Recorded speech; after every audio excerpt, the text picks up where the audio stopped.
This painting is called Burning in Diamonds. The story behind the brush and the canvas was about a two-person who is madly in love, but things were not really for them.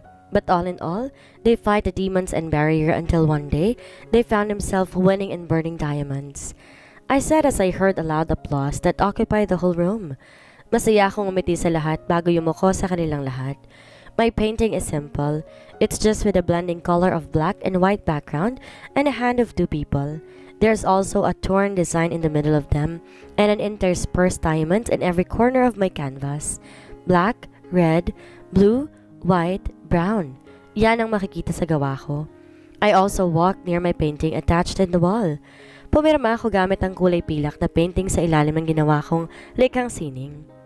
Bago pa man pumila ang mga manonood, may isang activity pa ng launching, the question and answer, ang pinakapaborito ko sa lahat.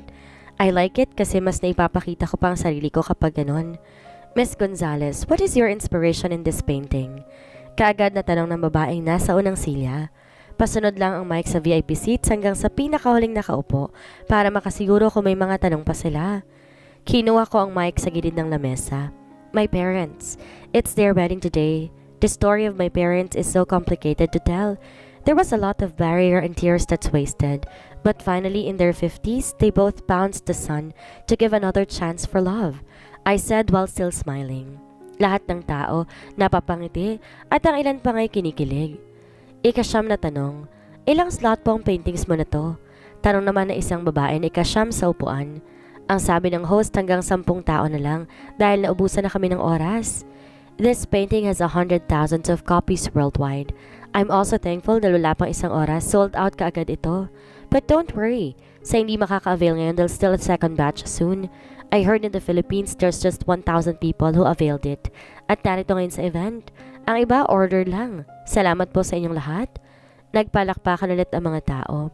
Ang ila'y napasinghap sa number of copies. Well, my painting is not too expensive dahil public edition to, which is not a limited edition na aabot talaga sa milyon.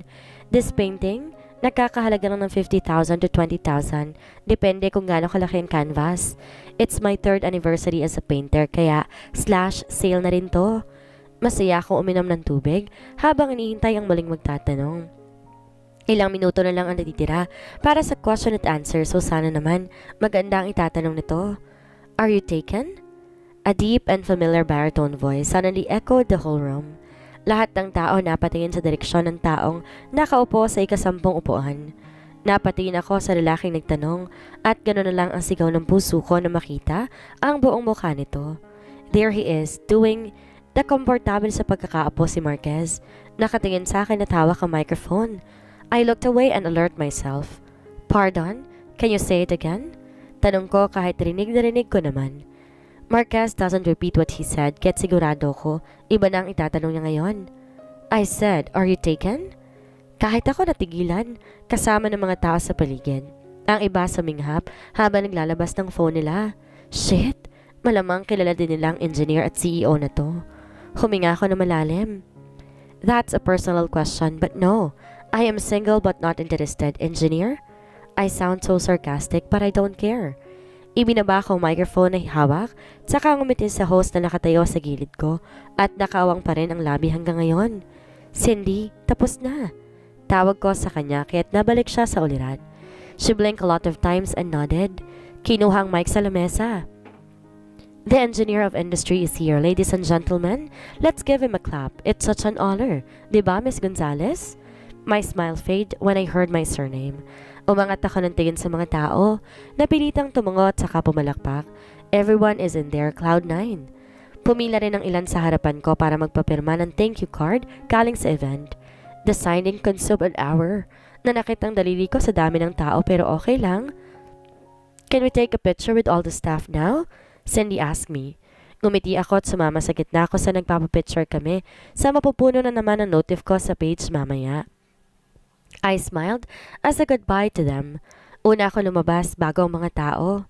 Dumiretso ako ng opisina kung saan nakahintay ang ilang kontrata sa paglipat ko dito sa Pilipinas. Buo na ang desisyon kong mamalagi dito, but that doesn't mean na close ng kumpanya ko sa Australia. Gagawa lang ako ng branch dito dahil mamamalagi na ako sa bansang to, kasama sina mommy at papa. I wanted to be with them, and I don't want to leave them. The site is starting last month. You should visit it. Maganda ang blueprint na nakita ko sa engineer nun dahil sa tulong ng isang industrial engineer na recommended pa ng ama mo. Kwento sa akin ni Mrs. Fajares, isa sa pinakamayamang negosyante sa Pinas. Thank you, Lola. Bibisita ako bukas o sa ibang araw kapag hindi na ako busy. I should guide them and look for the blueprint. Kagandahan din kasi ng kumpanyang tinitingnan ng mga tao. I chuckled. Yeah. Anyways, when will you accept the invitation of my grandson? Clyde is single. I also knew that he thinks of you as attractive. Tudyo ng matanda. Pumarti ang labi ko at nauwi sa mahina na tawang sinabi niya. Clyde is just a brother to me. Kagagaling lang sa breakup na lalaki yon, tapos bigla akong inanyaya na kumain sa labas. He doesn't like me. Maybe he's planning something to annoy Kimberly. You knew how crazy that too. Kwento ko sa kanya. Nagkakilala kami ng pamilya ni Clyde sa Australia dahil sa isang business event. Di ko inakalang sobrang bait ng lola niya. She even forced Clyde to have a dinner with me that night. Nakakatawa. Sabay pa naming sinabi na hindi kami interesado, pero dahil mapilit ang lola niya, lumabas na lang kami. Of course, that man always talks about his girlfriend. Tapos ngayon break na sila. Para mga joke lang sila. Yeah, but I still like you to be my apo. Gusto ko ng babaeng apo. Bakit naman kasi puro lalaki ang kayang ibuo ni Krisa at ng asawa niya? Naiinip na ako dahil tumatanda na sila. The old lady pouted. Siniligop ng mga braso ko ang braso niya. Ampunin mo na lang ako, La. Pagmamakaawa ko. Pareho kaming natawa bago niya ako inihatid sa labas ng building. Nanood din kasi siya sa event kanina. I will contact you for dinner at dapat pumayag ka kaagad ha. I hope we see each other again, okay? Pangangaral niya na parang bata akong apo niya. I grinned and nodded my head. Kung sa masasarap at magagara niya ako restaurant dadalhin, why not? Okay, bye-bye Lola. Hinalikan kong pisngi niya bago kumaway at maglakad patungo sa parking lot. Wala akong sasakyan na dala pero tatawagan ko ang butler ni Mommy para sunduin ako. I was about to get my phone but an arm suddenly hold mine that makes me gasp out loud. Lumakas ang tibok ng puso ko dahil doon. Where have you been? Kanina pa kita hinihintay. I don't know why pero nawala ang takot ko nang marinig ang boses ni Marquez. I shut my eyes before I looked at him. Binawi ko ng malakas ang braso ko bago siya tinaasan ng kilay. Why are you here? Hindi naman sinabi ni Papa na hintayin mo ko. Sinabi niya lang na ihatid mo ko hindi para sunduin din. Umirap ako sa hangin. He coldly stared at me like I said a shit. He gave me the consent of looking after you. Ibig sabihin ako rin ang may responsibilidad na ihatid sundo ka sa ayaw at sa gusto mo. Nagdilim ang mukha nito bago tumalikod para kunin ang sasakyan niya. Shit him! Kiniyom ko ang kamao at nagmamadaling lumabas ng parking lot. Looking after you pala ha? Ikago ka pala eh. Pagkatapos niya ako lokohin, ganito ang gagawin niya na parang sobra pa kay daddy. Hello? Malaki na ako at alam ko ng tama't mali. Responsibilidad my ass. Panay-irap ko na parang supladang bata sa gilid ng kalsada. Lalayo na sana talaga ako sa parking lot pero may malakas na brasong humila sa akin para isablay ako sa balikat ito na parang sako ng palay. Someone help me! This is kidnapping! I shouted even I know so well kung sino makapal na mukhang kumuha sa akin. I heard him chuckled a little that made me stop. Shut up, Allison. You're no kid. Pinaupo niya ako sa front seat. Gusto kong lumabas pero nakalakang pinto. Buwisi talagang tao to. I'm gonna tell Dad about this. Sasabihin ko sa kanya, hinawakan mo ko. You touched me. How dare you? Naiinis kong saad. He did not look at me but I could saw the smirk on his face. You like being touched by my hands, remember? Di ako makapagsalita dahil sa sinabi niya. Was it being touched in the other way around?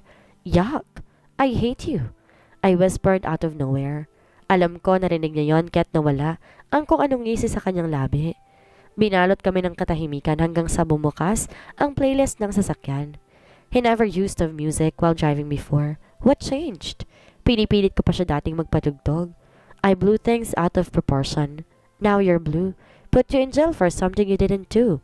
I pinned your hands behind your back. I thought I had a reason to attack, but no. Pag-uumpisa ng kanta.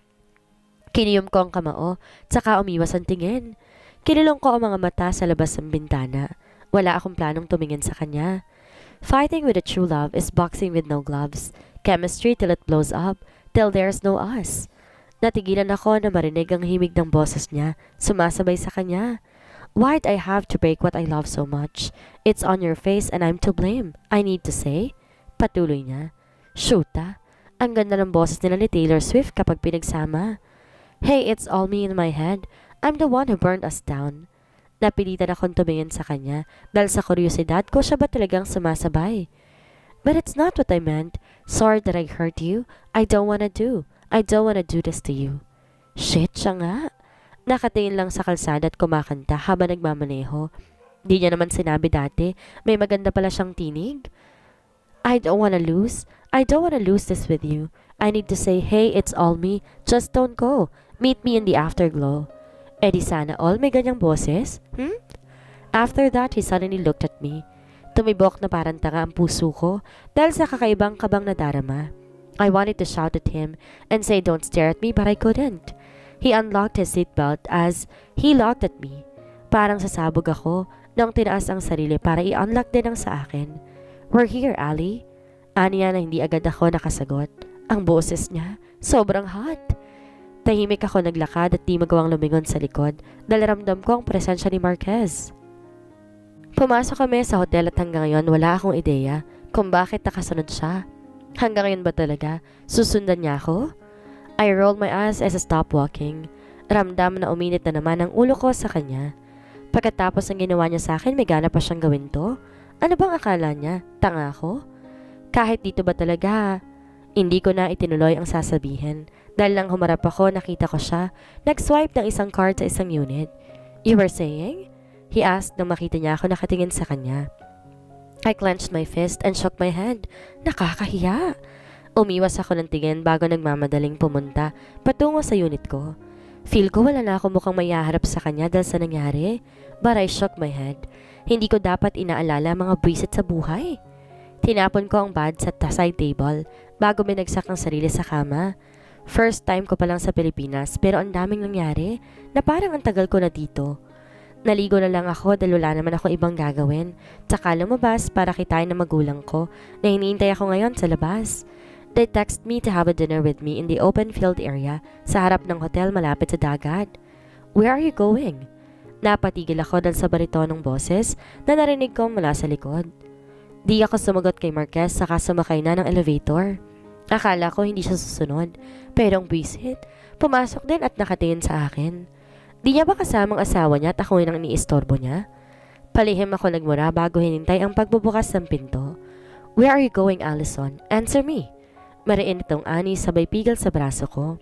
Obviously, malamang kakain dahil gabi na and can you please stop following me? Ano na lang iisipin ng mga tao? You are a married man. Alam ba to ng asawa mo? Taas kilay kong tanong. He just stared right in front of me like he was studying my face and what I just said. Ali, I don't have... Princess! Oh, Engineer Marquez, narito ka pala. I did not expect magkasama kayo hanggang ngayon. Singit ng ama ko na makita kami. Napatingin ako kay Mommy na ngayon tahimik na nakatingin kay Marquez. Of course, she knew him. Si Marquez ang kumausap sa kanya 3 years ago nang maaksidente ako. At kilala rin siya ni Mommy bilang ex ko. I couldn't keep a secret with my mother. Si Papa lang ang walang ideya. Siguro. So, let's eat? Sumabay ka na sa amin. Anyaya ni Papa sa kanya. But can I tolerate that? Tumikim ako ng malakas. Actually, may meeting si Engineer Marquez. He cannot eat with us, Papa. Ngumisi ako sa ama na ngayon nakakunot ang noo. Pati si Mommy nagtaka. Meeting? Akala ko hindi ka tumatanggap ng meeting kapag gabi dahil nagpapahinga ka. What changed, Engineer? Nagtatakang tanong ni Papa. Feel ko talaga kung paano nandambot ang mga tuhod ko. Teka, bakit may ganun? Hindi na pala siya tumatanggap. Bakit alam ni Papa? Konti na lang talaga at may maaamoy na ako. What if may kabit si Papa at hindi babae, kundi si Marquez? Yuck! How dare him? I already canceled my meetings an hour ago. Seems like your daughter missed how I told that to my secretary. Aniya dahilan para mapahinga ako ng malalim. Parang napahiya ako ah. Well, mabuti naman at magkakaideya siya na ayoko makita maramdaman ang presensya niya. Like, duh. Good thing. Sumabay ka na sa amin. My wife here cooked a very yummy mango float. Napatingin kaming lahat kay Mommy. She just smiled and nodded. Inakbayan pa ni Papa si Marquez patungo sa lamesa habang sabay kami naglalakad ni Mommy na nakasunod sa kanilang dalawa. Akala ko ba move on ka na? Nakangiwi ako napatingin kay Mommy dahil sa tanong niya. Nakangisi to ngayon. Don't tell me na kinonsinti rin siya ni Papa. Naireto ako kay Marquez. May asawa na yung tao, Mom. Mukhang single naman siya, sabi nito. Di ko na pinansin si Mommy at kagad na sumunod sa lamesa. Ayokong pag-usapan ng tungkol sa lalaking yan. It shit still hurt. Kahit anong gawin ko, hindi ako mag-move on. I did not also forgive and forget. Wala. I am clean but not actually clean. Hindi ako robot. Tao lang ako na may nararamdaman at hanggang ngayon nasasaktan. So I heard the news. You're so big time. May offer sa'yo sa Amerika. How's that? Tanong ni Papa kay Marquez. Di ako nag-angat ng tingin at nagpatuloy lang sa pagkain ng Filipino cuisine. The offer is 1 year ago, Chief. Wala naman yun sa mga offer sa inyo, but I declined it. Kahit ako napatigil dahil sa sagot nito.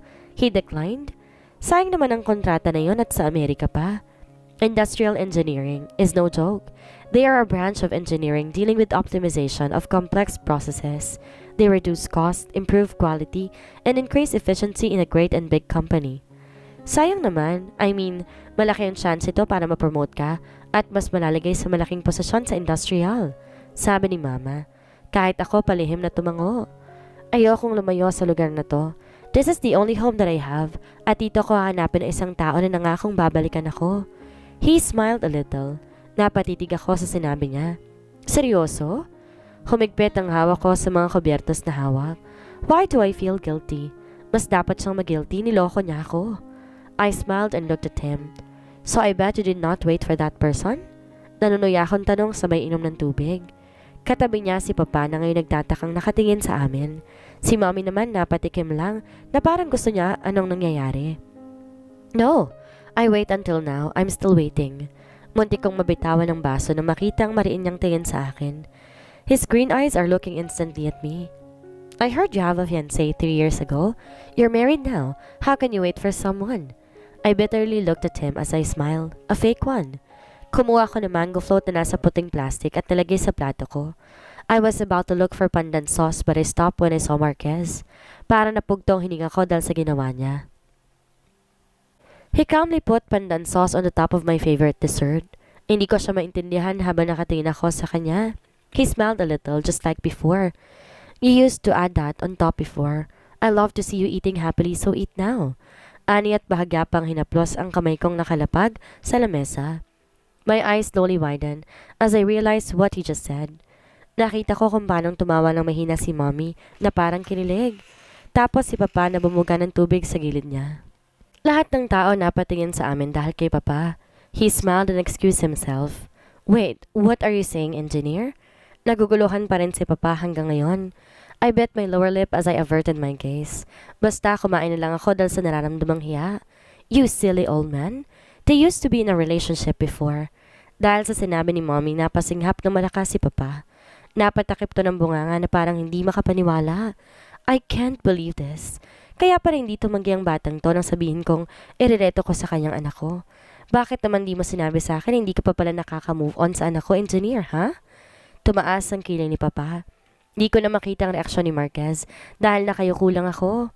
Halos hindi ko na malasahan ang sarap ng panghimagas na luto ni Mommy dahil sa kaba.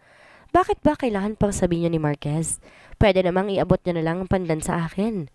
We did not broke up, Chief. As far as I remember, she told me to wait for her, so I did until now. That's why I cannot understand her. Wala akong asawa, at kung meron man siya yun, sambit niya. Kung pwede lang, tatakpan ko na talaga ang tenga ko dahil sa sinabi nito. Why the shit is he so vocal? Hindi ito si Marquez. That man that I used to kiss before was a stone man.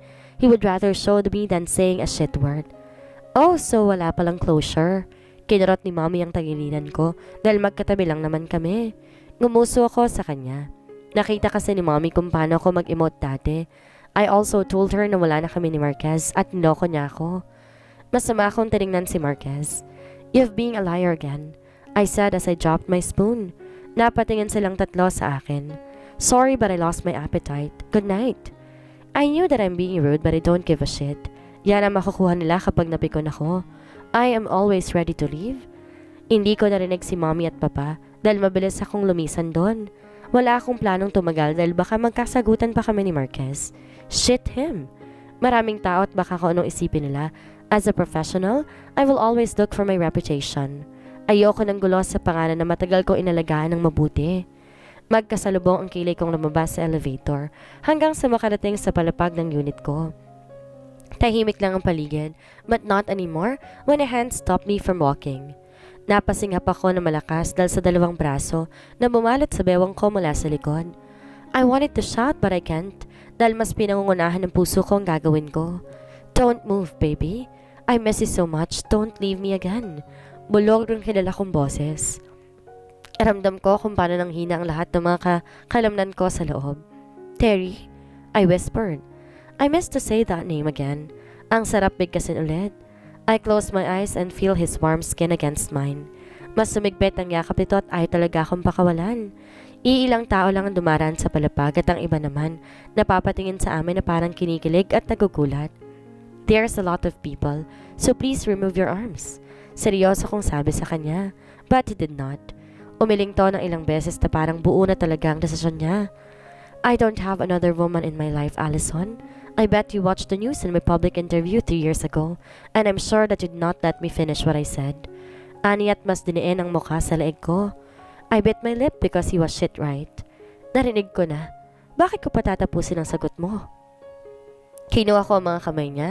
Hinayaan niya lang yan. Hindi ako makapaniwalang nakatingin sa kanya ngayon na parang nanghihina. Halata ang pananabik ng mga mata niya habang nakatingin sa akin. Namumula rin ang mga mata. I never seen him being this weak. Ngayon lang. Pinatigas ko ang puso para sabihin ang nadarama ko ng mga oras na yon. I was in my breakdown when I watched it. Di mo sinasagot ang mga text ko sa'yo. Tapos nakita ko lang yon, you said yes. Pagpapakasal kayo ni Honey na ngayon. You lied to me. You're a liar. Pinagbabayon ng dalawa kong braso ang dibdib niya. Di siya umangal at hinayaan lang ako hanggang sa magsawa ako. He cupped my cheek using his 2 hands as my tears started rolling down. He wiped it using his both hands. How about we watch it? I'll prove to you that you're the only woman. Yes, Honey is my fiancé. Napapikit ako na mariin nang marinig ang sinabi ni Marquez sa screen ng iPad niya. Bakit pa ba pinilit niyang panoorin namin to? Para ipamukha sa akin na talagang totoong fiancé niya si Honey? A hand suddenly caressed my arm. Napatingin ako kay Marquez na nasa likod ko lang. Nakaupo ako sa dulo ng kama habang siya naman nasa likod ko. I don't want an argument with him, so I just let him sat behind. But that agreement was cancelled because of personal reasons, and both I and Honey are busy with our own lives. Besides, I have my woman right now, and soon-to-be wife. Saan niya? Nanginig ang buong katawan ko dahil sa sunod na sinabi ni Marquez. Lahat ng tao sa balita nagkagulo na parang di makapaniwala. He suddenly looked at the camera and smiled like a real human. To my baby, please make it fast and come back to me. I love you so much, Ali. With that, the video ended. But there's photos na magkasama kayong dalawa sa restaurant. Tumayo ako sabay lapag ng iPad sa side table. It was 3 weeks before the interview. Nakipagkita sa akin si Honey dahil may gustong iparating ang ama niya. She offered herself to see me kasi galing siya sa Canada. It was a friendly lunch with her and nothing more. Paliwanag ni Marquez. Tumayo rin to at ipinantay ang tingin ng kanyang mga mata sa akin. You can't blame me. I was texting you pero hindi ka naman sumasagot. A tear escaped from my eyes. Hinawakan niya ulit ang magkabila kong pisngi para punasan ang mga luha ko. And here I am, calling you after I wake up and read your messages. Hindi na kita matawagan. My phone broke when I watched the interview. I can't believe it. Kasalanan ko ito. Ako ang dahilan kung bakit nasira ang relasyon naming dalawa. Paano kung pinatapos kong sagot niya? Masaya kaya kaming dalawa? Siya kaya ang tutulong sa akin doon sa France noong mga oras na yon?